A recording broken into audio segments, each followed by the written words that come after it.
साधना कर रहा था या फलानी कर रही थी तो उनका लाइफ पार्टनर की डेथ हो गई। अगर आपको तंत्र का ज्ञान है तो कुछ हद तक आपको ज्योतिष शास्त्र का भी ज्ञान होना चाहिए। तो मैम माँ धूमावती का जो वास है हाँ वो जी। कहाँ है और लोग इसे गरीबी, दरिद्रता इन चीजों से क्यों जोड़ देते हैं? ये तो तुम अभी यहाँ यूं समझिए, मूर्छा हो गई वो यम का काम है, वरुण का काम है जैसे लकवा, ऑटोइम्यून डिसऑर्डर्स। ठीक इसी तरीके से निरति है कि निरति इज इक्वल टू धूमावती। तो निरति का काम क्या है? अभाव देना, दरिद्रता, गरीबी।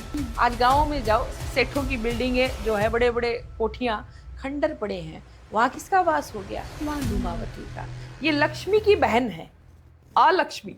भगवती अपने सूप में समेट के ले जाएगी। जैसे ही भगवती का गमन होगा तो कौन आता है? लक्ष्मी। ऐसे सकारात्मक वातावरण में क्या देव, क्या लक्ष्मी नहीं आएंगे? इसलिए हमारे पुरखे क्या कहते हैं, अरे भैया कपड़ों को फटने से पहले छोड़ दो, क्योंकि इनके पीछे कारण है। तंत्र में अगर कहीं ब्लैक मैजिक है, इन्वॉल्व है, तो किसी पे ऐसा ब्लैक मैजिक किया हुआ है कि वो मरे भी नहीं और जी भी ना पाए। और वो तिल तिल करके मरे। देखिएगा, माता का एक प्रयोग है जी। तो अमावस्या को क्या करेंगे हैं आप लोग, तो माँ बगलामुखी और माँ धूमावती संपुट पाठ जो किए जाते हैं वो भी बहुत प्रचंड प्रयोग है। यहाँ तक कि उसका वंश नष्ट हो जाता है। कई बार नहीं बोल देते हम भी कि भाई ठीक है मुझे खा लो, जी। तो कहते हैं कि शिव जी ने बोला तो भगवती उनको खा गई, निगल लिया देवी ने। नमस्कार दोस्तों, आज फिर से आपका स्वागत है Pooja Sharma astrologer and paranormal expert के पॉडकास्ट में। कैसे हैं मैम आप? नमस्कार खुशबू, मैं बहुत अच्छी हूँ। तो माँ धूमावती के बारे में आज तक कभी भी डिटेल में किसी ने बात नहीं की, ना कोई करना चाहता है, क्योंकि उनका जो पिक्चराइजेशन है, उनका जो चित्र तस्वीरों में अवेलेबल है, उसको देखकर लोग इतना घबरा जाते हैं कि कभी कोई बात ही नहीं करना चाहता। तो मैम ऐसा क्यों है? जी आप सही कह रही हैं खुशबू, क्योंकि माता का जो चित्र वर्णन है जी। और जो कि तंत्र शास्त्रों में भगवती का ध्यान वर्णन है, जैसे हम माई का ध्यान करते हैं तो जो एक चित्र प्रस्तुत होता है आंखों के सामने, वो एक हर एक मनुष्य के लिए डाइजेस्टेबल नहीं है। जी। क्योंकि भगवती का जो स्वरूप है वो इतना विचित्र है और इतना विवर्ण है कि भगवती सफ़ेद कपड़ों में है, चूँकि वो विधवा स्वरूपिणी है जी। तो वो सफ़ेद वस्त्र धारण करती है। भगवती बहुत ही वृद्धावस्था में है, उनके दांत में बहुत गैप है, भयंकरी दिखती है, बाल उनके एकदम खुले सफ़ेद रंग के हैं और चेहरे पे हजार झुर्रियाँ पड़ी है, जैसे एकदम कोई वृद्धा, और ऐसी वृद्धा जिसको सालों से जो मतलब अभाव में है, जो भूख और प्यास से संतृप्त है, ऐसी भगवती का चित्र प्रस्तुत होता है। तो माँ को ऐसे स्वरूप में कल्पना करना तो कोई नहीं चाहता। जी। आप हम देखते हैं कि माता के जो स्वरूप है, जैसे भगवती त्रिपुर सुंदरी है या माता दुर्गा है, महालक्ष्मी है, इनके कितने सुंदर सुंदर सुसज्जित, और भगवती पूरा मतलब लाल कपड़ों में, रक्त वर्ण कपड़ों में उनका चित्र रहता है और बहुत सुंदर रूप में रहता है। तो लोगों में एक ऐसा भय व्याप्त हुआ इनके चित्र से कि भाई माता ऐसी क्यों।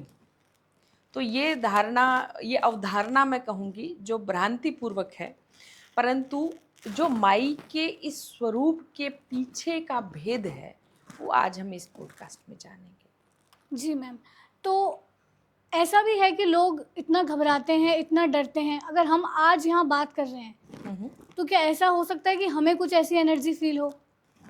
देखिए ऐसा है, जो इस तरह के प्रश्न हैं, है ना, मैं एक दो पॉडकास्ट में सुन रही थी, आप हमें कोई ऐसी एनर्जी फील करवा सकते हैं क्या, लोगों का उनसे प्रश्न होता है।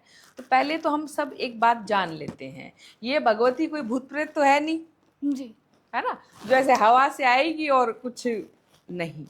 भगवती को फील करना तो बहुत दूर की बात है, भगवती का नामकरण में सुनना भी जन्म लग जाते हैं और फील होती है माई, लेकिन महसूस तो अपने माई अपने बच्चे को होती है। जो भगवती का साधक है वही माता को महसूस कर पाएगा। हर किसी के, क्योंकि देखिएगा बेटा, हम यहाँ बात कर रहे हैं शाक्त परंपरा की, हम यहाँ बात कर रहे हैं दशों महाविद्याओं की, और एक महाविद्या को कई जन्म लग जाते हैं साधने में। तो भगवती इस तरीके से कोई महसूस होने वाली एनर्जी नहीं है। तो मतलब ये सिर्फ एक डर फैला हुआ है, भ्रम है कि लोग इसके बारे में बात ही नहीं कर रहे हैं। कहीं भी मैंने रिसर्च करी, अवेलेबल नहीं है कुछ भी। देखिएगा, वो इसलिए डर फैला हुआ है, भ्रम तो क्यों है हम बात करेंगे, क्योंकि इनका स्वरूप। और मैंने समाज में कुछ लोगों को सुना बात करते हुए कि फलाना धूमावती की साधना कर रहा था या फलानी कर रही थी, तो उनका लाइफ पार्टनर की डेथ हो गई। जी। ठीक है, अब उसमें कितनी सच्चाई है और कितनी, वो तो मैं नहीं जानती। क्या पता वो किसी और वजह से ऐसा हुआ होगा, अगर हुआ भी होगा, क्योंकि मैं हमेशा कहती हूँ कि तंत्र के साथ साथ में ज्योतिष शास्त्र बहुत इम्पोर्टेंट रहता है। अगर आपको तंत्र का ज्ञान है तो कुछ हद तक आपको ज्योतिष शास्त्र का भी ज्ञान होना चाहिए, राइट। तो वो उसके हो सकते हैं कोई ज्योतिषीय कारण रहे हों, अगर उनमें सच्चाई है। पर मैं स्वयं महाविद्या की साधिका आज आपसे एक बात कहती हूँ कि ऐसा कुछ भी नहीं है, इन बातों में कोई सच्चाई नहीं है कि यदि कोई माई को याद करेगा, कोई माई की सेवा करेगा, यदि कोई माँ धूमावती का भक्त होगा तो वो विधवा होगा या विधुर हो जाएगा। ये कोई फैक्ट नहीं क्योंकि है। मैंने ऐसा भी सुना है कि लोग कहते हैं मैरिड वुमेन को इनकी साधना नहीं करनी चाहिए, दूर रहना चाहिए, यहाँ तक कि नाम भी नहीं लेना चाहिए। नहीं, इसके पीछे का भेद है। देखिएगा, हमारे यहाँ 10 की 10 महाविद्याएं दी गई है ना, जिसमें माता त्रिपुर सुंदरी कितनी सुंदर है और एक गृहस्थ के लिए तो बहुत बहुत उपयुक्त है। जी। बाकी कुछ ऐसी महाविद्याएं हैं जो श्मशान वासिनी हैं, जो लोग जिनको घोर तंत्र में उतरना है, घोर प्रैक्टिस करनी है ना। चलिए, आज आप एक गृहस्थ हैं, आप किसी की बच्ची हैं, किसी की पत्नी बनेगी जी। अगर मैं आपको कहूँ चलो बेटा शमशान में बैठ के साधना करो, तो कोई जरूरी है क्या? कोई जरूरी तो नहीं है आपके लिए।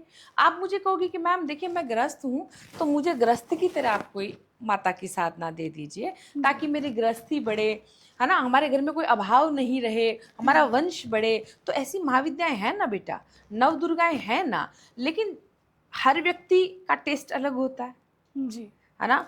कुछ हमारे जैसे ग्रस्त होके भी कुछ खुरापाती लोग होते हैं जिनको जगह जगह जानने की जिज्ञासा है कि क्या इसमें, इसके पीछे क्या है, इसके पीछे क्या है। तो ऐसे जो तंत्र में घोर रूप से उतरना चाहते हैं वो माँ धूमावती की साधना करें। हर एक व्यक्ति के लिए हर एक चीज है क्या? नहीं है, नहीं है ना। तो जैसे सपोज करो तुम्बी फल है, अब तुम्बी फल कितना कड़वा है, आप खा लोगी तो हो सकता है मृत्यु भी हो जाए, लेकिन उसी तुम्बी फल की 1000 दवाइयां बनती है आयुर्वेद में, ठीक है ना। फल तो तत्व तो वही है, लेकिन उसकी कहाँ और किस रूप में और कैसे अपर रूप में उसकी आवश्यकता है वो हमें आना चाहिए जी। अगर हमें नहीं पता तो हम व्यक्ति गुरु धारण करते हैं ताकि हमें कोई एक एक्सपर्ट बताएगा कि बच्चे तेरे लिए क्या अच्छा है और क्या ठीक है, क्या अच्छा नहीं है और क्या बुरा है। तो माता का नाम लेने और माता की साधना करने में कोई बुराई नहीं है, लेकिन आपको ये देखना पड़ेगा कि आपको इनकी साधना क्यों करनी है, ऐसी क्या इमरजेंसी हो गई, ऐसी क्या तुम्हारे सर्कमस्टांसेस हैं कि तुम्हें धूमावती की साधना अब करनी पड़ेगी। तो हर गृहस्थ के लिए नहीं है। ओके, तो मैम माँ धूमावती का जो वास है वो कहाँ है और लोग इसे गरीबी, दरिद्रता, इन चीज़ों से क्यों जोड़ देते हैं? ये बहुत अच्छा प्रश्न है खुशबू। देखिएगा, आप ये जो ब्रह्मांड है, राइट, इस ब्रह्मांड में सबके अपने अपने कार्य निर्धारित हैं जी। जैसे नवग्रहों के कार्य निर्धारित हैं, इसी तरीके से इस ब्रह्मांड में जो दुख देगा या जिसको ऐसा यूँ मान लो डिपार्टमेंट दिया गया कि भैया तुम दुखों का बंटवारा करो, किसको क्या मिलना चाहिए, वो डिपार्टमेंट 4 लोगों के पास में है। पहला रुद्र, दूसरा यम, तीसरा वरुण और चौथा निरति। ये निरति शब्द वेदों से आया है, वेदों में भी है ये है। तो जहाँ से कि भाई जो पहला है रुद्र, तो रुद्र आप देखिएगा, कहते हैं कि जैसे महामारी फैल गई, जी। मुझे आज ज्वर हो गया, बुखार, पीड़ा, शारीरिक जो ज्वर है, शारीरिक जो पीड़ाएं हैं, वो इसका रुद्र के पास में है। फिर है यम, तो यम तो साक्षात मृत्यु के देवता हैं कि भाई मरण ही हो गया, अंग अंग विक्षत हो गया, मूर्छा हो गई, वो यम का काम है। फिर है वरुण, तो वरुण का काम है जैसे लकवा, या जैसे ऑटोइम्यून डिसऑर्डर्स, या जैसे हम कहते हैं ना न्यूरो से संबंधित जितनी भी प्रॉब्लम है वो वरुण देगा। आर्थराइटिस, इस तरह के शरीर में जो हड्डियों के और मांसपेशियों के जो दर्द है। ठीक इसी तरीके से निरति है। तो निरति का काम क्या है? निरति का काम है अभाव देना, दरिद्रता, गरीबी। तुम्हें जैसे अब मैं, आपने पूछा जी धूमावती का वास क्या है, तो तुम अभी यहाँ यूं समझिए कि निरति इज इक्वल टू धूमावती। जहां जहां निरति होगी वहां वहां धूमावती का वास होगा। और दोनों को यूं समझिए कि एक ही संज्ञात्मक है। तो क्या, अब जैसे हम छोटी सिंपल सी बात शुरू करते हैं। मान लीजिए किसी के वस्त्र फटे हैं, जीर्ण शीर्ण वस्त्रों में हैं, तो किसका वास हो गया वहां पे? माँ धूमावती का। आपने देखी होंगी पुरानी बिल्डिंग्स खंडर बनी हुई हैं। आज गांवों में जाओ, सेठों की बिल्डिंगें जो है, बड़े बड़े कोठियां, खंडर पड़े हैं, वहां किसका वास हो गया? माँ धूमावती का या माँ निरति का। ठीक है, तो निरति का वहां वास हो गया। अब इस तरीके से जहां घरों में कलेश हो रहा है, इतना कलेश कि तुम सुनती हो ना बेटा यूट्यूब पर, इस पे आजकल कि एक दूसरे की ही हत्या हो रही है जी। घर का घर के ही लोगों को मार रहा है, वहां किसका वास है? धूमावती का, धूमावती। निरति का। तो जहां कलेश है, जहां असंतृप्तता है, जहां पे व्याधि है, जहां पे अभाव है, जहां पे कर्ज है, जहां बरकत नहीं है घरों में, वहां सब जगह धूमावती का वास है। तो इसलिए इनको दरिद्रा कहा, गरीबी का जहां वास है। और इसलिए इनको हम आगे बात करेंगे, ये लक्ष्मी की बहन है, अलक्ष्मी, ज्येष्ठा लक्ष्मी। ज्येष्ठा लक्ष्मी बड़ी बहन, जो लक्ष्मी से पहले आएगी, ठीक है, इसलिए इनको कहा अलक्ष्मी कहा। तो कहने का अर्थ है कि जहां जहां तुम ऐसी चीजें देखोगी, इसलिए हमारे पुरखे क्या कहते हैं, अरे भैया कपड़ों को फटने से पहले छोड़ दो। आजकल तुम देखती हो फैशन के नाम पे फटे कपड़े ही पहनते हैं जी। हमारे पूर्वजों को अच्छा नहीं लगेगा ये सब। क्यों? क्योंकि इनके पीछे कारण है। यहाँ दरिद्रता, गरीबी तुम्हारे दुर्भाग्य का वास है। तुम क्यों अपने दुर्भाग्य को बुलावा दे रहे हो? हमारे माँ बाप ठीक ठाक कमाते हैं, तुम ठीक ठाक कमाते हो, वस्त्र तो अच्छे पहनो भाई, भरे पूरे कपड़े तो पहनो। तो जहां जहां तुम ये सब देखो, तुम समझ जाना कि हाँ, यहाँ धूमावती माता विराजमान है। जी। तो जैसे आपने कर्ज की बात करी, हाँ जी। कुछ ऐसा भी हो सकता है कि कोई बिल्डिंग है अच्छी आलीशान, खंडर नहीं है, घर में कलेश नहीं है, लेकिन वहाँ कर्जा है, तो क्या वहाँ पर भी हम इससे कुछ देखो रिलेशन? मैं आपको एक बात बताऊं, चूंकि मेरा पैरानॉर्मल वर्क है और आज हमारा पैरानॉर्मल काम मैं कहती हूँ हर देश में है जी, है ना। ऐसा कोई मतलब यूके, यूएस, ऑस्ट्रेलिया, कनाडा, सब जगह से हमारे पास वर्क है। तो ये बिल्कुल भी नहीं है कि कोई आलीशान बिल्डिंग है और उसके अंदर कर्ज है लेकिन कलेश नहीं है जी। क्योंकि मैं इतना काम कर चुकी। कलेश पहले आता बेटा, कलेश के पीछे दरिद्रता आती है। जहां लोगों का इतना, लोग शराब पी के नशे में पड़े हुए हैं घरों में, तो एक शराब 100 बीमारियां ले आती है घर में। वो दरिद्रता भी ले आएगी, गरीबी भी ले आएगी, कलेश भी ले आएगी, सब ले आएगी। तो एक बुराई 100 बुराइयों को लेके आती है। तो ऐसा नहीं है। ऐसे घर में जहां इतना कर्ज की अगर अपन बात कर रहे हैं कि बिल्डिंग अच्छी है पर अंदर कर्ज में लोग पड़े हैं, तो तुम नोटिस करना उनके 100 बीमारियां और है। वो कलेश भी करते हैं, वो आपस में माथा भी फोड़ते हैं, उनके घर में बरकत भी नहीं है, उनके इवन बच्चों तक पे असर होता है। तो मैम ऐसा कोई केस कभी आपके पास आया हो जहां आप देखते समझ गए हो कि वहां पर माँ धूमावती का वास है? एग्जैक्टली, ये बहुत अच्छा प्रश्न है। देखो मैं तुम्हें इसको और अच्छे से बताती हूँ जी। जब हम ये देखते हैं कि भाई सारे ऐसे लक्षण व्याप्त हैं इस केस स्टडी में, तो जब हम उसकी स्टडी कर रहे हैं तो देखो बेटा, क्या धूमावती माता का मन हुआ कि मैं इसे घर जाके बैठ जाऊं? होता है क्या ऐसे? नहीं। नहीं। तंत्र में प्रयोग चलते हैं। तंत्र में अगर कहीं ब्लैक मैजिक है, इन्वॉल्व है, तो किसी पे ऐसा ब्लैक मैजिक किया हुआ है कि वो मरे भी नहीं और जी जिए भी ना नहीं, पाए। और वो तिल तिल करके मरे, रोज मरे थोड़ा थोड़ा। वो पैसे से भी मरे, मान सम्मान से भी मरे, घर में कलेश भी है, घर में सारी बुराइयां भी हैं, तो धूमावती का प्रयोग हुआ होगा, राइट? क्योंकि इसको हम आगे और विस्तार से बताएंगे कि ये देखिए, हम बात कर रहे हैं यहाँ कोई सिंपल माताजी या सिंपल कोई देवी की बात नहीं हो रही है। इसलिए मैं बार बार अपने व्यूवर्स को कहती हूँ कि अगर आपको हमारे बात को समझना है तो आपको बुद्धिजीवी होना चाहिए। यहाँ हम किसी वेद विधान की बात नहीं कर रहे, यहाँ हम वेदों की बात नहीं कर रहे, आरण्य ग्रंथों की नहीं कर रहे, उपनिषदों की नहीं कर रहे, हम किसी निगम की बात नहीं कर रहे, हम बात कर रहे हैं आगम शास्त्र की।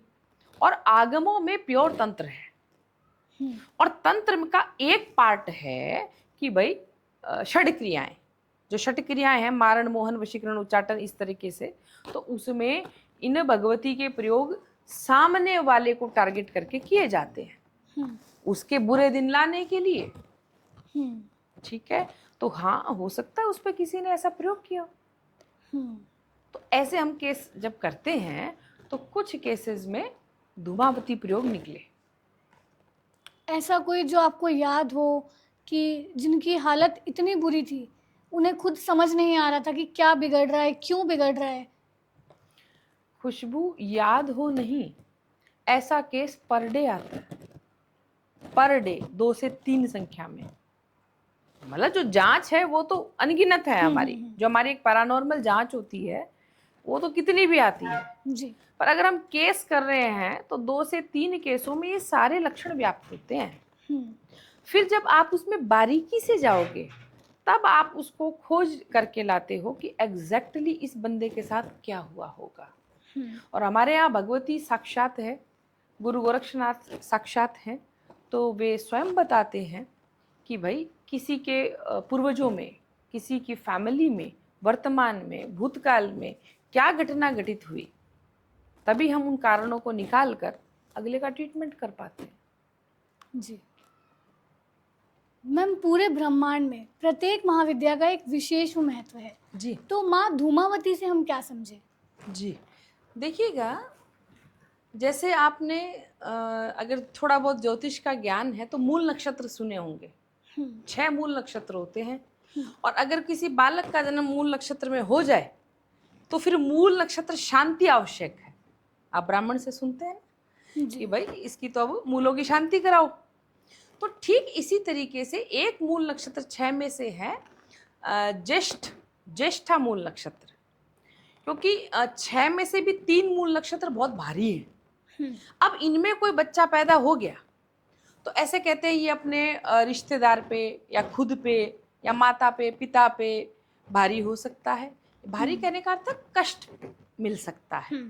और बहुत पुरातन समय में तो जो मूलों का बच्चा होता था, तो जब तक उसके मूल शांति नहीं हो जाते थे तो पिता अपने पुत्र की शक्ल तक नहीं देख पाता था, पिता को दूर कर दिया जाता था। पर खैर अब ये सब नहीं है, तो मूल नक्षत्र शांति आवश्यक है। तो भगवती का मूलों में ज्येष्ठा नक्षत्र में निवास है, और खास इनका जो महीना है वो ज्येष्ठ मास है। ठीक है, तो ब्रह्मांड में अब एक तो हम बात करते हैं कि भाई जैसे आपने सुना होगा कि कोई बच्चा है जो कि जैसे आपने वेदों में सुना होगा स्वस्ति वाचन। स्वस्ति वाचन क्यों करते हैं? स्वस्ति वाचन हम इसलिए करते हैं कि हर ग्रह, हर ऐसी कोई अरिष्टकारी चीज है वो शांत, अपन कहते हैं शांति शांति शांति, सब शांति शांति करते हैं। इसी तरीके से नैऋत्य इष्ट की शांति होती है। जैसे मूल जो नक्षत्र है उसमें उस बच्चे का जो अनिष्टकारी प्रभाव है उसकी हम शांति करते हैं। क्यों करते हैं? क्योंकि वहाँ भगवती धूमा का, माँ धूमावती व्याप्त है ना। ठीक है, जो ज्योतिष के विद्वान है वो इसको नहीं समझेंगे, जो ज्योतिष और तंत्र का विद्वान है वो इसको समझेगा। और भगवती का अगर हम नवग्रहों में देखें तो केतु ग्रह से विशेष जुड़ाव है। केतु से जब कोई एक अच्छा ज्योतिषी है, वो किसी की कुंडली देख रहा है, कुंडली दर्शन कर रहा है, तो उसको केतु की स्थिति वहां अवश्य देखनी चाहिए। अगर उस कुंडली में केतु शुभत्व लिए हुए है, केतु शुभकारी है, तो ऐसा कहते हैं कि वह बालक बड़ा होके ना केवल सांसारिक बल्कि आध्यात्मिक उन्नति दोनों तरह के, जो दोनों ट्रायंगल है उसके, सांसारिक और आध्यात्मिक, वो दोनों वो पूर्ण करेगा, है ना। वो उत्तरोत्तर वृद्धि करेगा, अच्छा बुद्धिजीवी भी होगा और अच्छा इनकम भी हासिल करेगा, खूब वैभव प्राप्त करेगा। तो केतु ग्रह एक ऐसा ग्रह है, उसकी स्थिति देखनी चाहिए। और अगर किसी की कुंडली में केतु ग्रह अरिष्टकारी है, तो मैं कहूंगी कि उस व्यक्ति को बहुत दुख उठाने पड़ते हैं, कहीं उसको कोई सहयोग नहीं मिलता, और ऐसी प्रताड़ना, ऐसे दुख, मतलब दुखों में ही उसका जीवन चला जाता है। इसलिए हम कहते हैं कि जो मूल नक्षत्र के बच्चे हैं, खासकर ज्येष्ठा मूल के, उनकी शांति, मूलों की शांति होना अत्यंत आवश्यक है। और यूं तो भगवती ब्रह्मांड में हम देखेंगे तो भगवती हालांकि श्री कुल की देवी है, परंतु वह जब प्रलय काल आएगा उसमें इनकी महत्वपूर्ण भूमिका होगी। और इनके हाथ में जो एक सूप लिए हुए है देवी जी, इसका वहां पे महत्व आएगा। अच्छा मैम, ये हमें जानना ही था कि ये सूप क्यों लिए हुए है देवी। देखिए, जो सूप है जी, वो अगर हम व्यक्तिगत क्षेत्र में देखें, तो व्यक्तिगत क्षेत्र में सपोज करो कि किसी दुश्मन पे, किसी साधक के दुश्मन पे धूमावती प्रयोग हुआ है, तो ऐसा कहते हैं भगवती अपने सूप में उसकी सारी संपन्नता, उसका सारा वैभव, उसका सारा धन समेट के ले जाएगी। और अगर हम देखें ब्रह्मांडीय स्तर पे, सृष्टि क्रम में देखें, तो ऐसा कहते हैं कि भगवती की प्रलय काल में बड़ी भूमिका होगी। जैसे माँ तारा की है, माँ काली की है, ऐसे ही माँ धूमावती की प्रलय काल में विशेष भूमिका होगी। और वो ऐसे कहते हैं कि अपने सूप में पूरे संसार को समेट के ले जाएगी। तो ये प्रलय काल में ये सूप की महत्ता है। और व्यष्टि स्तर पे किसी के, मतलब जैसे हमने बात की कि दरिद्र व्यक्ति का होना होता है, तो भगवती उसका सब वैभव समेट के ले जाती है। और एक प्रयोग और भी होता है कि यदि माँ धूमावती की कृपा हो जाए तो भगवती उसी सूप में तुम्हारे सारे दुख, तुम्हारी तकलीफें, तुम्हारा दारिद्र्य सब समेट के ले जाएगी। तो मैम, माँ धूमावती की कृपा के बारे में कुछ बताइए। यही कृपा है ना, कि सपोज करो कि माई का कोई साधक है या किसी ने भगवती को अपने भाव से प्रसन्न कर लिया, तो आपको लगता है कि वहां पे कोई कमी रहेगी, माँ अपने सूप में सबसे पहले उसके अभावों को ही तो डालेगी, उसके सारी तकलीफें, उसके सारे दुख, उसका सारा दारिद्र्य भगवती अपने सूप में समेट के ले जाएगी। और जब भगवती ने ये सब समेट दिया, तो क्या जैसे ही भगवती का गमन होगा तो कौन आता है? वो ज्येष्ठा है, फिर कौन आएगा? लक्ष्मी। क्योंकि वो गलत गंदगी तो आपने हटा दी। तो फिर ऐसे स्वच्छ वातावरण में, ऐसे सकारात्मक वातावरण में क्या देव, क्या लक्ष्मी नहीं आएंगी? क्या कमला रूपी प्रसन्नता, कमला रूपी भाव हर जगह नहीं फैलेगा? तो ये माई की कृपा है। तो माई की कृपा उनके साधकों पे ही होती है, जो उनके शिष्य हैं। सपोज कीजिए कि आपने हर प्रयोग कर लिया, आपने हर देवी देवता को मना लिया, लेकिन आपके दुख दूर नहीं हो रहे, तब कौन बचा? आप एक बार माई का प्रयोग करिए, आप एक बार माँ सप्तमी का प्रयोग करके तो देखिए। माँ सप्तमी जो धूमावती है, सप्तम माँ विद्या है, उसके बाद में किसी का प्रयोग नहीं चलता। और व्यक्ति को संपन्नता हासिल करने से कोई नहीं रोक सकता, क्योंकि माता का काम क्या है खुशबू जी? माता का काम है अपने बच्चे को सबसे पहले संरक्षण देना। जी, माँ ही तो देखती है इसको कब भूख लगेगी, कब प्यास लगेगी, तो क्या वो उसका पोषण नहीं करेगी? तो माता अपने भक्त का पोषण करती ही करती है। ऐसी कृपा है देवी की। तो मैम, ऐसा भी कुछ पॉसिबल है कि मान लीजिए किसी ने अपने दुश्मन या किसी और के ऊपर वो प्रयोग किया बुरे प्रभाव के लिए, पर वो जिन पर प्रभाव के लिए किया वो ऑलरेडी माँ धूमावती के साधक हैं, तो वो उन्हें प्रसन्न करना चाहते हैं, तो उन पर वो प्रयोग होगा कि नहीं होगा? आपका कहने का अर्थ है कि माँ धूमावती का प्रयोग हुआ एक तंत्र साधक के द्वारा और सामने वाला भी धूमावती का साधक है। जी देखिएगा, अगर हम यहाँ पे देखेंगे, एक माँ के दो बच्चे हैं जी या एक माँ के दो भाई हो गए ना आपस में, क्योंकि माता एक ही है, उनकी सहोदर कह सकते हैं।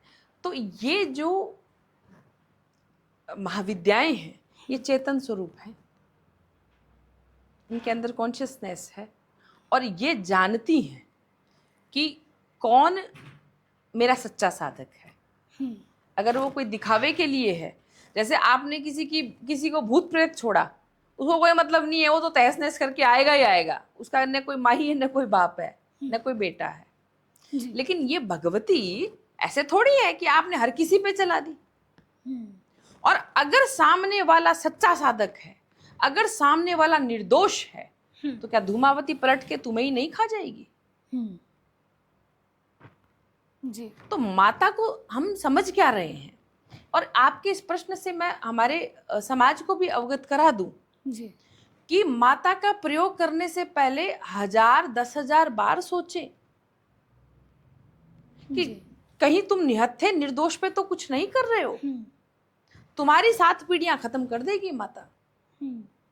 इसमें हम यहाँ पे एक चीज और देख सकते हैं कि जैसे साधक हैं, साधक गण हैं, तो उन्हीं के ही मैं अनुभव से बता रही हूँ आपको, हमारे अनुभव से बता रही हूँ आपको कि हम साधना करते हैं तो कुछ जैसे बहुत ज़्यादा मेहनती साधक नहीं होते, है ना, वो बस प्रार्थना करते हैं, हे माँ ऐसे कर दो, हे माँ वैसे कर दो, अनुनय विनय हाथ जोड़ के। तो कोई जरूरी नहीं है ना देवता आपकी बात माने मानेगा। लेकिन उससे ऊपर एक स्थिति है, वे आपने कुछ कर्म कांड किए, कुछ पाठ पूजा, कुछ कर्म कांड करके आपने देवता से ये चीज मांगनी चाहिए, तो वहाँ ठीक है, थोड़ी बहुत आपकी बात सुनी जा सकती है, फिर भी देवता बाध्य नहीं है आपका कहा करने को। फिर इससे भी एक ऊपर स्टेज है कि आपने कुछ अधिक मेहनत कर ली, कुछ 1.25 लाख आपने पुरस्चरण कर डाले, आपने कुछ हवन जाप मंत्र सब कर दिया जी, तो देवता कुछ तो बाध्य होगा आपकी बात मानने के लिए। पर देवता भी देखेगा कि भाई गलत चीज तो नहीं मनवा रहे। और एक सबसे बड़ी स्टेज है जहां कुछ नहीं चलता, जहां नियति और डेस्टिनी के विरोध में चीजें होती हैं, वो सिद्ध साधक हैं। जैसे आपने सुना होगा कि फलाने ऋषि ने जैसे एक छोटी सी घटना ही है कि भाई तुलसीदास जी बहुत अच्छे ज्योतिष के विद्वान थे जी। तो एक स्त्री को बांझ थी, बेचारी को बच्चे नहीं होते थे, तो उसने कहा कि स्वामी जी देखो जरा, गोस्वामी जी मेरे बच्चे होंगे नहीं? तो बोले नहीं, ज्योतिष में तो भैया मुश्किल है, तुम्हें इस जन्म में बच्चे नहीं हो सकते। फिर वो गई एक महाराज जी के पास, महाराज जी ने बड़ा करुणावश आशीर्वाद दे दिया, बोले जा तेरे घर में संतान खेलेगी। कुछ वर्ष बाद तुलसीदास जी का उसी ग्राम में वापिस आना हुआ, तो देखा महिला तो 2-3 बच्चों के साथ आ रही है। उन्होंने कहा ये किसके हैं? बोले प्रभु जी मेरे हैं। बोले ये कैसे हो गए? सवाल ही नहीं है, ये तो मेरा राम के नियम के विरुद्ध हो गया। तो बोले नहीं स्वामी जी, मुझे तो फलाने गुरुजी ने आशीर्वाद दिया और मेरे बच्चे हो गए। जबकि तो उसमें लिखा हुआ नहीं था। नहीं, कुंडली में वो स्त्री बांझ है। तो अब गोस्वामी जी तो विचलित हो गए ना कि ये क्या हुआ, ये तो मेरे राम की नियति के विरुद्ध हो गया, कौन मानेगा मेरे राम का वचन? तो जब उन्होंने जाके भगवान से पूछा तो भगवान ने कहा कि वो जो स्वामी है जिसने इसको आशीर्वाद दिया, वो जो ऋषि है, उसने मेरे को ही वचनबद्ध करके आशीर्वाद दिया, तो अब तुम बताओ मैं कौन सा मेरा वचन रखूं? तो उन्होंने कहा कि देखो उनकी तपस्या बड़ी है। तो जो सिद्ध साधक हैं वो फिर जब देवता से बात करते हैं तो देवता को बाध्य होकर वो देना ही पड़ता है जी। वहां चाहे तुम्हारी नियति में वो चीज हो चाहे नहीं हो, वहां तंत्र की ये एकदम ऊपर की स्टेज है कि वहां देवता ये नहीं देखेगा कि तुमने क्या गलत कर दिया और क्या सही किया। हो सकता है कुछ लोगों को ये बात बड़ी विचलित कर जाए, बट ये सत्य है, क्योंकि तंत्र में एक बार फिर जो तुमने कर दिया वहां प्रायश्चित नहीं है। आपको फिर प्रायश्चित मतलब नहीं करना, आपको ये नहीं सोचना कि ये मैंने क्या कर दिया। ये ऐसे सिद्ध साधकों की स्टेज है। ऑल्दो मैं सबको कहती हूँ कि भैया गलत मत करो, पता नहीं तुम्हारे कितनी योनि में तुम्हें भटकना पड़ेगा, कितना तुम्हें श्राप मिलेगा, लेकिन ये तंत्र में चलता है। ये कोई वेद माया नहीं है, मैं बार बार कहती हूँ, ये आगम है। और आगम किस लिए है? कि तुमने नियति डेस्टिनी के विरोध जाके वो काम करके आए हो। तो तंत्र कहता है कि कर दिया ना, कोई अफसोस मत कर, क्योंकि मैं तेरा देवता हूं, तूने देवता को साक्षी मान के किया। ये एक बहुत ऊपर की स्टेज है। मैम, मुझे एक ये चीज़ जाननी है कि बाकी जो देवियां हैं वो देवताओं के साथ हैं, लक्ष्मी जी विष्णु जी के साथ हैं, पार्वती जी शिव जी के साथ हैं, तो धूमावती अकेली क्यों? उन्हें विधवा क्यों कहा गया? जी जी, देखिएगा, इससे हमारे व्यूवर्स को भी और जानकारी मिलेगी कि माता का ऐसा स्वरूप क्यों है। तो माता ने जो माता का प्राकट्य हुआ वो इस तरीके से क्यों हुआ, तो ये तो हमें पता है कि सारी देवियां अंततः माँ पार्वती के स्वरूप हैं। जी, है ना, नवदुर्गा हो चाहे दशमा विद्या हो, है ना, माता पार्वती के ही सब हम क्या कहेंगे कि अवतार कह सकते हैं। तो इसमें दो कथाएं हैं। कुछ वैदिक, आपने सुना होगा वैदिक ग्रंथों में कि जो राजा दक्ष थे, है ना, उन्होंने एक यज्ञ किया था बहुत बड़ा, जिसमें शिव जी को आमंत्रित नहीं किया। जी, फिर भी माता सती ने जिद किया कि मैं तो जाऊंगी, मेरे पिता का यज्ञ है, ऐसा थोड़ी है आपको आना ना आना। और शिव जी कैसे कहे कि भैया बुलाया ही नहीं। उन्होंने उल्दो मना किया कि आपको भी नहीं जाना चाहिए, पर उनको तो अपने पिता के यज्ञ में आना ही था। और भगवती ने आके देखा कि शिव जी का सिंहासन तक नहीं है, और माता ने जो अपनी योगाग्नि से खुद को वहां भस्म कर लिया, वो हवन में कूद पड़ी। जी, तो जैसे ही वो हवन में कूदी तो उनकी जो योगाग्नि है उससे बहुत बड़ी धूम्र राशि निकली, धुआं ही धुआं। और ये जो धूम्र राशि है, इसने फिर अवतार लिया माँ धूमावती के रूप में, ऐसा वैदिक ग्रंथों में आता है। लेकिन हमारे जो तंत्र शास्त्र के जो ग्रंथ हैं, जैसे स्वतंत्र तंत्र है, कई सारे के तंत्र हैं, उनमें भगवती का विवरण है, ऐसा है कि वो हिमालय पे माँ पार्वती शिव के साथ बैठी हैं, और माता ने बार बार उनको आग्रह किया कि स्वामी जी बहुत तेज भूख लग रही है, स्वामी बहुत भूख लग रही है। देखिएगा, ये सब कथाएं हैं, है ना, ये कथानक है अवतार के, बाकी इनके पीछे भी बहुत बड़े भेद हैं, रहस्य हैं। तो शिव जी ऐसा कहते हैं, उन्होंने इग्नोर किया बार बार। तो माता है जी, वो तो भगवती ब्रह्मांड की महामाई है, शक्ति है। तो भगवती को क्रोध आया कि भाई मेरे को तो इग्नोर कर रहे हैं, मैं भूखी हूँ। तो ऐसा कहते हैं कि शायद शिव जी ने बोला होगा, जैसे कई बार नहीं बोल देते हम भी कि भाई ठीक है मुझे खा लो। जी, तो कहते हैं कि शिव जी ने बोला तो भगवती उनको खा गई, निगल लिया देवी ने, अपने ही शिव को निगल लिया। देवी ने शिव को निगल लिया। बिल्कुल निगल लिया। अब ये जो बातें हैं ना, ये सांकेतिक है ना, ये समझाने के तौर पे है कैसे उनका प्राकट्य हुआ। तो जब उन्होंने निगला शिव को, तो उनके शरीर से धूम्र राशि उत्पन्न हुई, धुआं। तो जहां धुआं है वहां भी धूमावती का वास हो सकता है। तो इतनी धूम्र राशि थी कि शिव ने कहा, हे देवी, तुम्हारे तो शरीर से पूरा धुआं निकल रहा है, आज से तुम धूमावती के नाम से विश्व में जानी जाओगी। तो यहां से फिर वो धूमावती का प्राकट्य हुआ। अब चूंकि वह अपने शिव को ही निगल गई, तो वो विधवा होनी थी। अब इसके पीछे संकेत क्या है कि देवी स्वयं नियंत्रिका है, देवी पे कोई अंकुश नहीं है। हर देवी के साथ उनके भैरव हैं, इनके साथ नहीं है। जी, तो ये स्वयं नियंत्रण करती है, इस पे कोई आके मतलब नियंत्रित नहीं करता, इसकी चाबुक किसी के हाथ में नहीं है।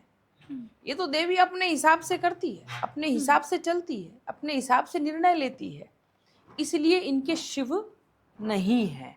ऑल्दो इनकी सेना में बहुत रुद्र भी है, गणेश भी है, सब कुछ है, शालुब्राज है, पक्षी वाहन जो है, बहुत कुछ है, बट परंतु इनके पति स्वरूप में शिव नहीं है, इसलिए ये माता विधवा कहलाई। मैम, सूप का तो आपने हमें बता दिया। हाँ जी, लेकिन माँ धूमावती के साथ कौवा भी देखा गया है, हाँ जी, तो वो क्या सिंबलाइज करता है, क्या संकेत है?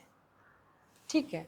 देखिएगा, आप क्या समझते हैं कौवे से? आपने देखा होगा अक्सर ऐसी जगह हम्म, जहाँ जैसे निर्जन हो, हम्म, ज़्यादा लोग वोग नहीं देखे जाते हों, ऐसी जगह कौवों का समूह रहता है पूरा, जी, है ना।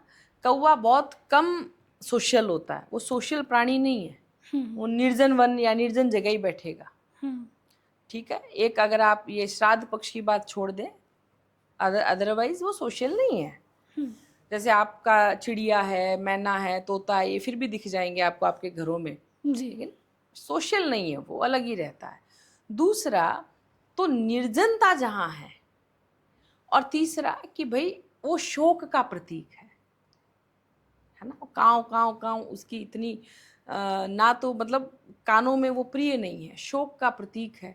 श्राद्ध पक्ष में भी आप ये मानते हैं कि हमारे जो पूर्वज हैं उनकी आत्माएं आ रही हैं, है ना। जी, तो कौवा उसका, हालांकि जैसे महाप्रलय होगी तब भी वो प्रलयकारी शोक का संकेत है, शोक वाहन है वो। तो भगवती के रथ पे जो ध्वज है वहां भी कौवे का चित्र बना हुआ है। तो मैम कौवे को जैसे शोक का प्रतीक माना गया है, तो क्या इसीलिए माता को दारुण कहा गया है? जी, देखिएगा, दारुण मतलब वही दुख, हम्म, है ना। दुख की मतलब जहाँ कोई सीमा नहीं, दारुण दुख, कलेश। भगवती को कलह प्रिया भी कहा है। तुमने उस समय पूछा था ना जी, कि भाई वो चीज होगी, कर्ज होगा तो कलेश नहीं होगा। हम्म, भगवती का नाम ही कलेश प्रिया है।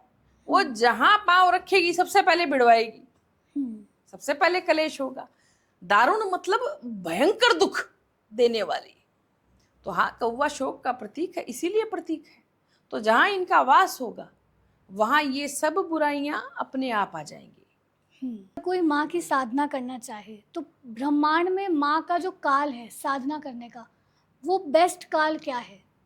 देखिए, जैसा कि अभी आप देख रही होंगी कि ये जो मास चल रहा है, जी, ये ज्येष्ठ मास चल रहा है, हम्म, और इसके बाद में जो आषाढ़ मास आएगा, हम्म, तो भगवती का जो बेस्ट टाइम पीरियड है, तो आषाढ़ मास की शुक्ल पक्ष की एकादशी से लेकर कार्तिक मास की शुक्ल पक्ष की एकादशी तक, ये जो 4 महीने हैं, ये क्या हुए?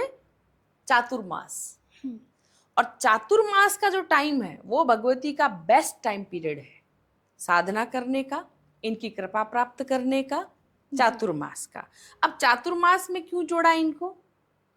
क्योंकि आपने सुना होगा कि चातुर्मास में जगह जगह संतों की यात्राएं वगैरह, टोलियां जाती है ना, ये सब अध्यात्म में जुड़ जाते हैं। पर जैसे ही बारिश शुरू होगी, चातुर्मास बारिश का टाइम है, जी, 4 महीने बारिश होगी, और ये जो बारिश है तो वो उनकी टोलियां वहीं की वहीं रह जाती हैं, ज्यादा फिर भ्रमण नहीं करती। जो साधु संत जहाँ पहुंचा है, जो टोली जहाँ पहुंची है तीर्थाटन के लिए, जी, वो वहीं रह के साधना करती है 4 महीने। तो पुरातन समय में हमारे पूर्वज इस चातुर्मास में बेटा कोई विदेश यात्रा या कहीं लंबी दूरी की यात्रा नहीं करते थे। कहने का अर्थ है इस चातुर्मास में जो जहाँ है वो वहीं स्थिर रहता है 4 महीने, और वहीं भगवती का या जप तप विष्णु जी का करता है। कारण कि इस 4 महीने ऐसा सौर प्राण रहता है, ऐसा पिंड प्राण रहता है पृथ्वी का भी, कि जहां प्रकाश धीमा हो जाता है क्योंकि बारिश रहेगी, जी, तो सौर प्राण भी कमजोर होता है, और पृथ्वी का पिंड प्राण जो भगवत पृथ्वी की ऊर्जा है वो भी कम हो जाती है सीलन से, बारिश से। तो ये आसुरी विद्या का टाइम है इस समय, ये असुरों का टाइम है।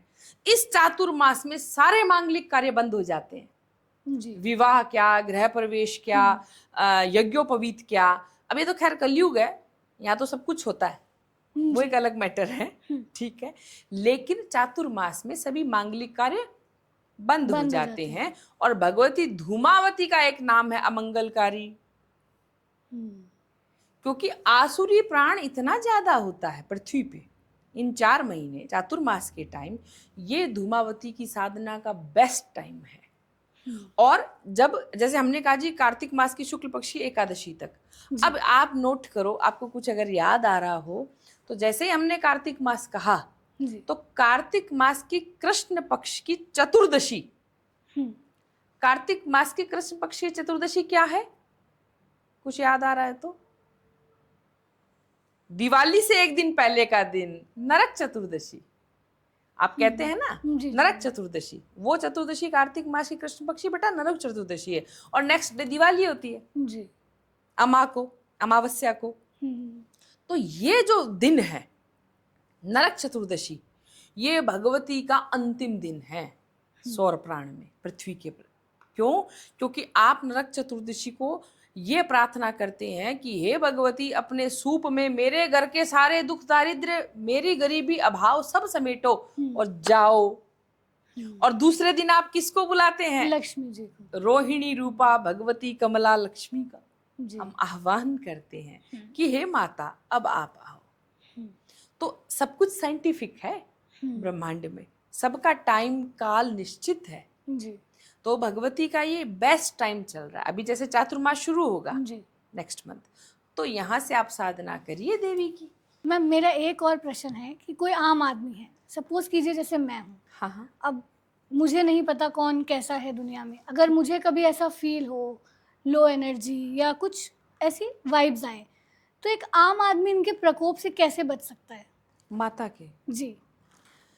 देखो ऐसा है कि अगर मान लीजिए मैं कुछ भी नहीं जानती, न तंत्र न मंत्र, न कोई उपासना, न कोई साधना, न कुछ हो, तो मुझे एक चीज़ का ध्यान रखना चाहिए अपने सामाजिक जीवन में, अपने पारिवारिक जीवन में, कि मुझे कभी भी किसी की आत्मा को नहीं दुखाना है। अब यूं तो ठीक है, इस समाज में सब तरह के लोग हैं, जी। है ना। तुम किसी की आत्मा को नहीं भी दुखाई होगी तो ऐसे बहुत से लोग आके तुम्हें कहेंगे जी तुमने उस समय मुझे ये कहा था। बट एक हम बात कर रहे हैं एक नॉर्मल कंडीशन में कि किसी की आत्मा मत दुखाओ, क्योंकि उसकी आत्मा से जो श्राप मिलेगा उससे आप नहीं बच सकते। और उस श्राप में कौन है? धूमावती। तुमने सुना होगा जो परशुराम जी थे, जी। कितने क्रोध भट्टारक भृगु ऋषि थे, परशुराम थे, अंगीरा थे, एक मिनट में क्रोध में आके श्राप दे देते थे। ये कौन सी शक्ति थी? धूमावती। माँ धूमावती। तो श्राप में भगवती चलती है। तो किसी कोई जबान से ही देगा आके, ऐसा नहीं है। हमें ऐसे कोशिश करनी चाहिए कि भाई हम किसी के प्रति अहित ना करें। यही तो तंत्र सिखाता है ना बेटा। जी। हम किसी का मतलब जानबूझकर, तो हमें हमारे आम जीवन में, पारिवारिक और सामाजिक जीवन में ऐसा प्रयास करना चाहिए कि हम मनसा वाचा कर्मणा, हम हमारी जागृति में रहते हुए किसी को दुख नहीं पहुंचाएं, खासकर हमारी जबान से, है ना। क्योंकि वो घाव फिर भरते नहीं हैं। जी। संबंध ठीक भी होने की कोशिश में वो घाव नहीं भरते हैं। और जब हम भगवती की बात करते हैं, क्योंकि कल को किसी के दिमाग में ये ना हो जाए कि भगवती का इतना प्रचंड स्वरूप है तो फिर भक्त उससे डरने ना लगे, तो यहाँ ये बताना आवश्यक है कि देवी ऋग्वेद के रात्रि सूक्तम की सूतरा है। वहाँ भगवती को सूतरा कहा है रात्रि सूक्तम में। सूतरा का क्या अर्थ होता है? जो सुख पूर्वक तार दे। अपने भक्त को देवी सुख पूर्वक संसार से तार देती है। और एक महाविद्या की हमने बात की थी, वो भी तारिणी है। वो कौन है? माँ तारा। जी। तो माँ तारा की अग्रजा है धूमावती, जो दोनों भगवती सुख पूर्वक अपने साधक को, अपने बालक को इस संसार के सब बंधनों से मुक्त करती हुई सुख पूर्वक तार के ले जाती है। तो यूं माता का स्वरूप जो है वो बड़ा कल्याणकारी है। माँ बहुत कृपालु है अपने भक्तों के लिए, और उनके शत्रुओं के लिए माँ उतनी ही घातक है। तो मैम, जैसे तंत्र विद्या की जब हम बात करते हैं, हाँ, तो समाज में लोग एक्सेप्ट नहीं कर पाते हैं जो चीज़ें वहाँ चलती है, शराब, मांस। तो इसके बारे में मुझे थोड़ा डिटेल में बताइए। ठीक है। देखिएगा, तंत्र का हर जगह ही अर्थ ये नहीं है, है ना। तंत्र सात्विक भी होता है, तंत्र राजसिक भी होता है, तंत्र तामसिक भी होता है। तो जहाँ रजस और तमस जो तंत्र स्वरूप है, उनमें आपकी बात एकदम सही है। और आज आपका ये जो उठाया हुआ प्रश्न है, ये बहुत से व्यूवर्स के दिल में जो जिज्ञासाएं रहती है तंत्र के प्रति, उसको शांत करेगा। तो देखिएगा कि आपने देखा, मैं आपको एक छोटे से एग्जाम्पल से पूछती हूँ। बिल्कुल। कि मैंने यहाँ पे कुछ छुपा लिया और आपको एक पर्दा कर दिया, और आपसे मैं बात करे जा रही हूँ, जी या मैं अपने पल्लू में कुछ छुपा के लाई हूँ, जी तो आपका पॉडकास्ट में बार बार मन नहीं करेगा कि इसमें क्या रखा है जो मैडम इसको इतना छुपा रही है, जी और आपका ध्यान बार बार भंग होगा। हम्म, और जैसे ही आपको मौका मिलेगा तो एक बार आप देख लोगी। जी तो ये जो मानव की जो सहज जिज्ञासा हम्म, है ना, तो जहां वैदिक शास्त्र कहता है कि बुराइयों से दूर दूर दूर दूर, हम्म, सिगरेट गंदी चीज है, कभी मत पीना, झांकना भी मत, देखना भी मत, खासकर जैनिज्म षड्दर्शन में दूर, एकदम दूर बुराइयों से। तो जब तुम उस बुराइयों को कभी देखोगे ही नहीं, कभी जानोगे ही नहीं, तुम उस रास्ते जाओगे नहीं। जी पर मुझे एक बात बताइए खुशबू जी, क्या समाज में ये संभव है? नहीं क्या तुम्हें आंखों से बुराइयां दिखती नहीं है? एक छोटा बच्चा जल्द बुराई के प्रति आकृष्ट होता है, तुम कैसे रोकोगे उसको? ये तंत्र है। तो तंत्र कहता है कि अगर तुम्हारे अंदर हिम्मत है तो आओ और हर चीज को, हर तत्व को जान लो, तुम उस तत्व में उतर जाओ, एक बार वो बुराई में भी उतर जाओ। किस लिए? कि अगर मैंने कभी उसका अनुभव लिया ही नहीं, जो तुम मुझसे छुपा रहे हो, जो तुम मुझसे दूर रखना चाहते हो, जो तुम मुझसे छुड़वाना चाहते हो, अगर मैंने उसका स्वाद चखा ही नहीं तो मरते दम तक मेरे अंदर वो जिज्ञासा ही रहेगी, जी और मैं जब गाहे बगाहे उस बुराई में लिप्त हो जाऊंगी, और ये हो सकता है कि तब उसका ज्यादा प्रभाव पड़े। तब वो निकल ही नहीं पाएगा उससे। और यहाँ तो हम जानते बूझते गिर रहे हैं। तो जो तुम्हें यहाँ बुराइयां दिख रही हैं कुछ तंत्रों में, शराब है, मांस है, मदिरा है, मैथुन है, कई तरह की बुराइयां हैं, लेकिन वहां वो बुराइयां नहीं है, वहां वो तुम्हें अनुभव करना है और अनुभव करके फिर छोड़ते चले जाना है। अच्छा ये है, ठीक है, मेरे इंटरेस्ट का विषय नहीं। अच्छा बस इसीलिए ये दुनिया पागल हो रही है, मैंने जान लिया, अब मुझे आवश्यकता नहीं है। तो एक जाने हुए को तुम क्या जानबूझ के उस बुराई में लिप्त कर पाओगी? नहीं। एक अबोध को कर पाओगी। एक अबोध जिसको पता ही नहीं है वो उस बुराई में गिरेगा और कभी नहीं निकलेगा। यहाँ तो हम जानबूझ के कह रहे हैं कि आओ और गिरो और फिर उबरो, जी फिर निकल जाओ और हमेशा के लिए निकल जाओ। वहाँ पाबंदी नहीं है। वहाँ पाबंदी नहीं है, जहाँ हम पाबंदी लगा पाबंदी लेते नहीं है, लेकिन अनुशासन है जी ना। तो तंत्र में, इसलिए तंत्र वेद मार्ग से इतना डिफरेंट है। वो आपको जबरदस्ती कुछ रोकने के लिए नहीं कह रहा, वो आपको अनुभव करके अपनी जिज्ञासा को शांत करके फिर वहां से निकलने को कह रहा है। क्योंकि देखो, माँ धूमावती का जो स्वरूप है दशमा विद्याओं में इस बात को समझाने के लिए आपकी बेस्ट है। माँ विधवा है, जी माँ के साथ कोई पुत्र नहीं है, तो क्या यहाँ ये दारुण दुख झेलने नहीं पड़ते मनुष्य को? क्या आपका प्रिय आपसे छूट नहीं जाता? क्या आपका प्रिय मृत्यु को प्राप्त नहीं हो जाता? जी तो माई, उस समय माई का स्वरूप ही आपको बल देता है। एक ऐसी माई भी है जिसने अपना पुत्र और अपना शिव त्याग कर तुम्हें ये दिखाया है कि देखो जरा भी आएगा, जरा अवस्था यानी बुढ़ापा, जी तो तुम्हारे उस समय जो ये रूप ढलेगा तुम विचलित मत हो जाना। तो भगवती ने हर तरीके से हमें समझाया है। तो अंततः तंत्र में आपको जानना है, जानकर छोड़ देना है, ताकि आपको अब कोई बुराई लिप्त नहीं कर पाए और आप मक्खन बन जाओ। छाछ से जब एक बार मथ कर मक्खन निकाल लेते हो, तुम कितना प्रयास करो वो घुलेगा क्या? नहीं, वो अलग ही पड़ा रहेगा। जी ये तंत्र है। तो वहां जो आपको बुरा दिख रहा है वो बुरा है नहीं, वो केवल मेरी जिज्ञासा की शांति के लिए है। और फिर मैं ऐसे करते करते, सब कुछ छोड़ते हुए, मेरे प्रियजनों को छोड़ते हुए, मेरा धनमान छोड़ते हुए, मेरे सारे विकार छोड़ते हुए एक दिन मैं मोक्ष मार्ग में मिल जाऊंगा। ये तो तंत्र के साथ साथ भी मोक्ष मिलता है। तंत्र के साथ ही मोक्ष मिलता है। इसको जरा आप एक्सप्लेन कीजिए। क्योंकि तंत्र का जो तत्व ज्ञान है जी वो किसी शास्त्र का नहीं है। मैंने अभी एक एग्जाम्पल में कहा कि जहां तुम मुझ पे पाबंदी लगा दोगी, जहां तुम मुझ पे वर्जना लगा दोगी, जी मरते दम तक तो मैं उसी को प्राप्त करने में लगी रहूंगी कि ऐसा क्या था।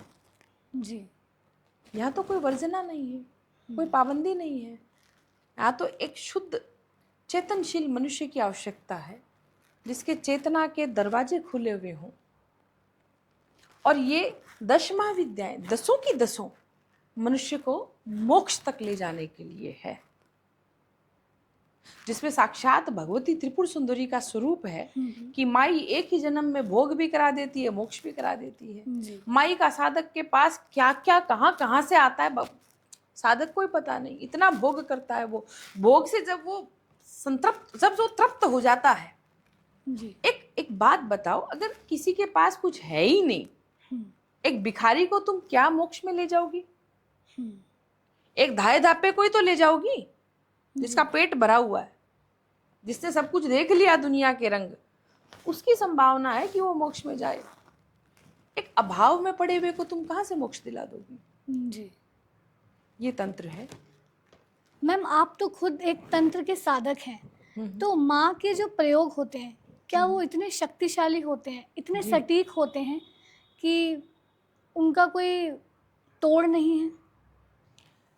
देखिएगा, इसको हम ऐसे समझते हैं कि जैसे हमने देखा, हमारे गुरुजी को भी देखा और हमने भी कुछ प्रयोगों में देखा कि जैसे मान लीजिए सामने जो टारगेट है, ठीक है, और बस साम दाम दंड भेद आपने सोच लिया है कि भाई इस टारगेट को स्वाहा करना ही है, तो फिर इसके कई प्रयोग हैं माता धूमावती के। माता धूमावती के अकेली के भी हैं, और एक प्रचंड प्रयोग अगर करना है तो माँ धूमावती का प्रयोग किया जाता है माँ वाराही के साथ।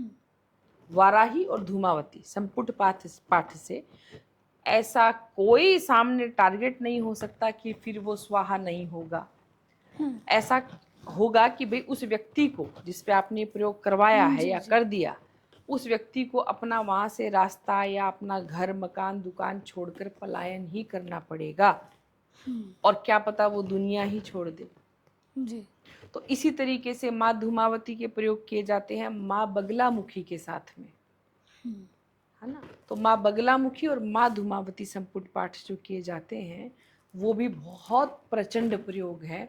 वो भी जैसे माँ का आपने वर्णन सुना ना उस समय की धुआं, वो शत्रुओं के धुएं ही उड़ा देता है, सब धुआं धुआं सब स्वाहा कर देता है शत्रु का, यहाँ तक कि उसका वंश नष्ट हो जाता है। तो ये तो अब व्यक्ति पे है कि भाई उसके हाथ में अगर कोई टूल है तो वो कैसे चलाएगा जी। और मैं तो साफ ही कहती हूँ, बार बार कहती हूँ कि भाई ऐसा मौका आने ही ना दो, किसी की आत्मा को इतना दुखाओ ही मत कि कोई इतना सोचे। और लाख बार सोचो, अगर कोई प्रयोग करना है तो लाख बार सोचो कि इसके परिणाम क्या होंगे।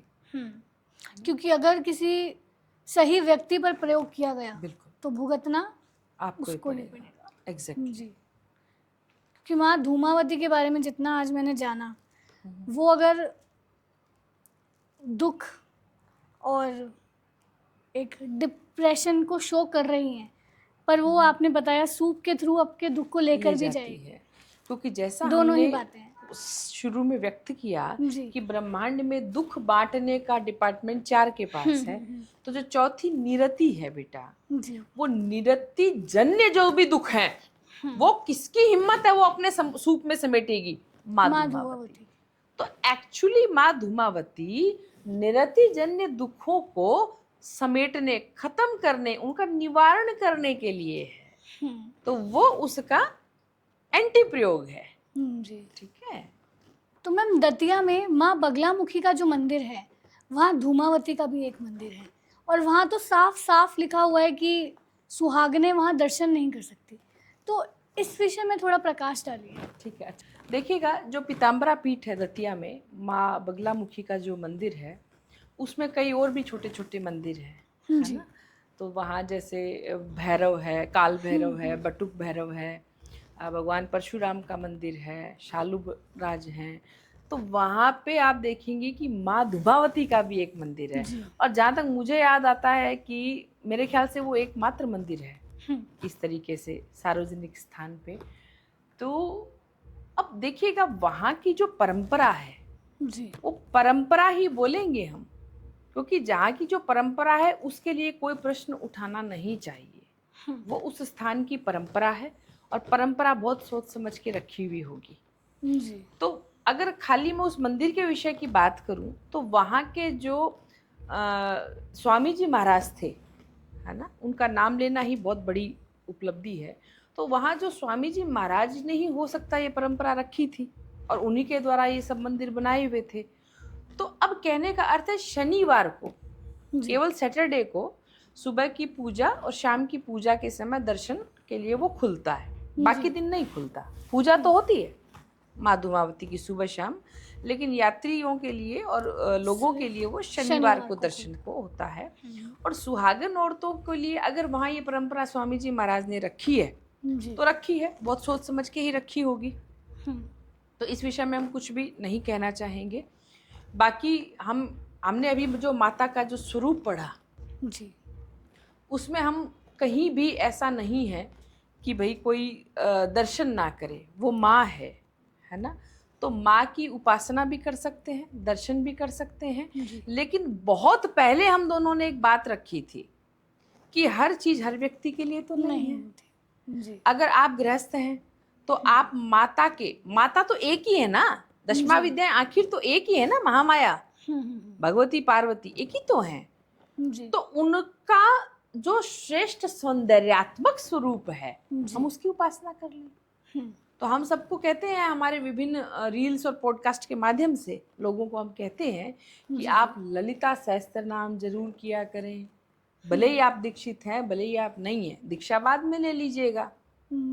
तो सुहागन औरतें अगर ललिता सहस्त्र नाम करती हैं तो ऐसा कहते हैं कि जहां पुरुष 3 से 5 ललिता सहस्त्र नाम करता है, वहां अगर स्त्री 1 ललिता सहस्त्र नाम कर दे तो उसको 5 ललिता सहस्त्र नाम का फल मिलता है। तो हम सबको कहते हैं, सभी सुहागन औरतों को, कि आपका सुहाग बढ़े, आपका वंश बढ़े, आपकी समृद्धि बढ़े, संपन्नता बढ़े, आपको माँ त्रिपुरा सुंदरी के ललिता सहस्त्र नाम के पाठ करने चाहिए। और माँ धूमावती कहीं भी किसी के लिए भी कोई हानिकारक या नुकसानदायक देवी नहीं है, माँ हो ही नहीं सकती। पर अगर आपके अंदर इतना बल है, अगर आपके अंदर कोई भय नहीं है, तो आइए उतरिए।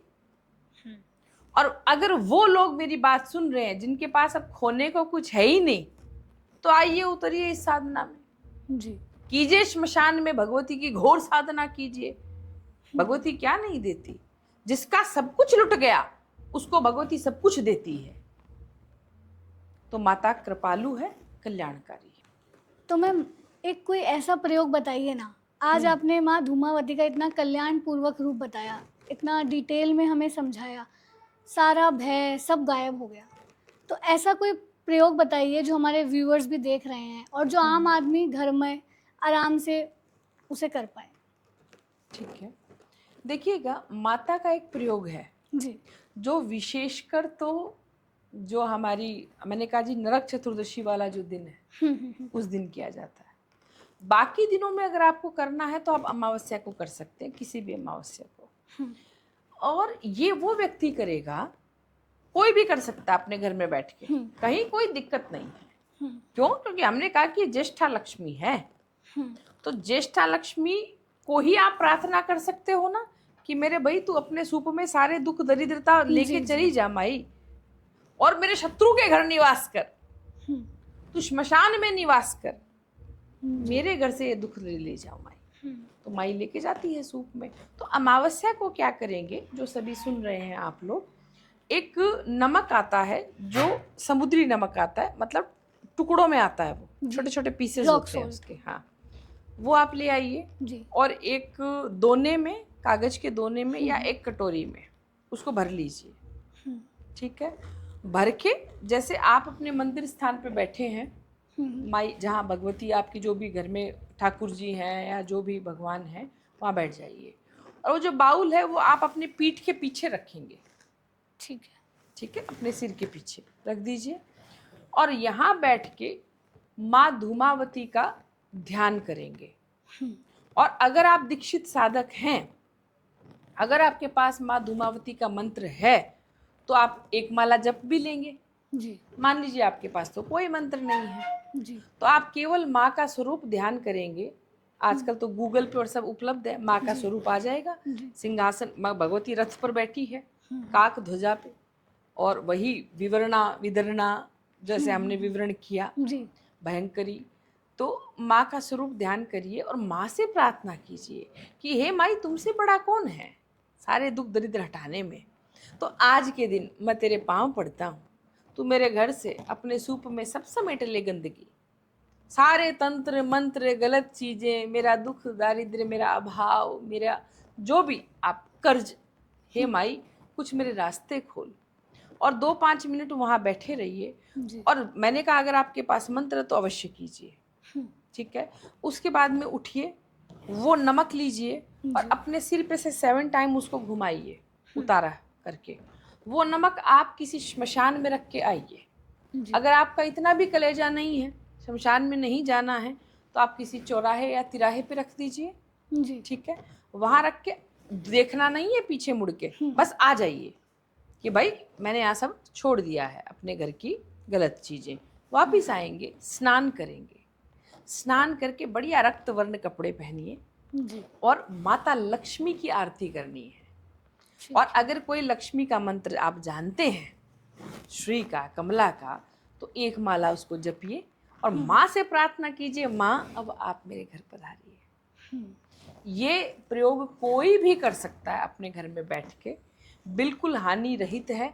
और देखिएगा, अगर आप 2-3 अमावस्या को कर लेते हैं और कार्तिक चतुर्दशी को कर लेते हैं, कृष्ण पक्ष की, भगवती आपके दुख अवश्य दूर करेगी। मैम, आज के इस पॉडकास्ट में मेरी जो लर्निंग्स है, जो एनर्जी मैं अभी फील कर पा रही हूँ, जी, मेरे सारे डाउट, कन्फ्यूजन सब क्लियर हो गया, क्योंकि आपने जिस तरीके से मुझे समझाया और हमारे व्यूअर्स को समझाया, जैसा कि स्टार्टिंग में भी मैंने बात करी थी कि इस टॉपिक के ऊपर आज तक कोई पॉडकास्ट कुछ मैंने नहीं देखा। जी, तो आपकी जो नॉलेज, आपका जो ज्ञान की वजह से हमें आज जो सीखने को मिला और हमारे व्यूअर्स को भी, और सबसे बड़ी बात जो डर की बात थी, वो डर बिल्कुल ख़त्म हो गया।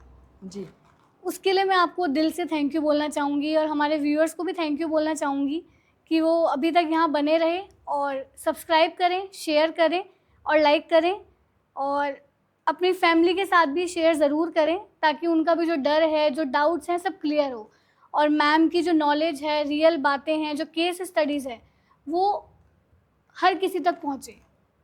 धन्यवाद खुशबू, आपका बहुत सहयोग रहा, आभार। और हमारे सभी दर्शकों का बहुत बहुत आभार।